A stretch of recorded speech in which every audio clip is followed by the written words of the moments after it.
lalo nga po pala, ngayon nga pala ay magsisimba nga pala kami. And hindi na kami magsisimba doon sa palengke, magsisimba na nga pala kami doon sa dati namin pinagsisimbahan. Kasi nga pala hindi ko alam kasi mabait talaga si Tito Nahatid sundo kami. I mean si Tito sinusundo nga pala kami para pumunta sa church. Sinusundo kami galing sa bahay. Tapos si Kuya Clark naman ay mag-aatid sa amin sa bahay. Ha? Basta ganun. Kasi gustong-gusto nila na nag-church kami palagi.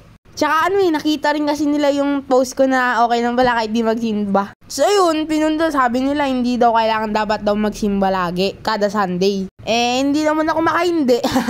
Ganda nga ng kotse nila Din to dream car ko din to pick up, ganun. Tapos ayan nga pala si Kuya, nasa likod. Tahimik na tahimik. Tignan nyo naman, napaka-sexy ng kotse nila Napakaganda, laki pa.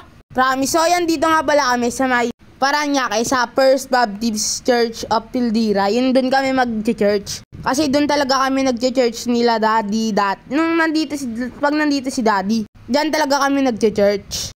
Tapos yan, papasok na kami. Siyempre, magpagpag muna ng sapatos kasi dirty ha. Tapos ayan nga pala, nandyan nga pala si Kuya Clark. Tapos magsisimba muna kami, mag-church muna kami, makikinig muna kami sa pastor. Tapos yan, hindi pa nga kami nag-i-start dahil medyo maaga pa. Di pa yan masyado nag-i-start. So, nandito nga din pala si Kuya Dyle Yan si Kuya Dyle. Tsaka, siya ay magte-testimony din mamaya.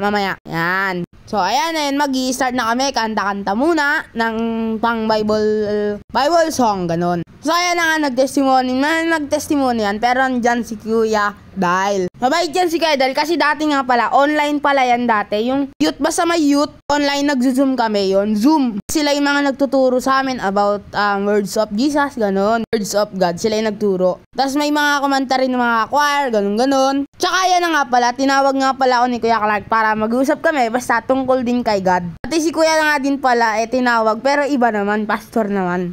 Ganun, basta ganun. Tapos pagkatapos nga pala ng church, pumunta muna kami dito sa room na to. I mean, pinapunta kami dito ni Kuya Clark. Ang lamig nga dito, naka-aircon pa. Tapos yan, mga kasama ko, sila Carl. Isa, nakalimutan ko pangalan, pero basta mababait sila, mga bros. Tapos ayan na nga pala, ay uwi na nga pala kami. Yan naman, ihatid naman kami ni Kuya Clark. Yan yung gamit nila. Napakarami nilang kotse, ang yaman nila ha. Cute lang siya, cute na car, ganun. Basta maliit lang siya, pero cute na. Tapos ayan nga pala, nag-drive-thru nga rin pala kami sa Jollibee. And dyan, uwi na kami. So, napadaan nga pala kami sa airport. Napakaganda dyan, lalaki ng mga aeroplano. Ayan, mag-take off pa nga yan. Tapos yan, habang nasa kotse kami ay tinuturuan kami ni Kuya Clark about sa God. Ganun. Andito na lang, bye-bye.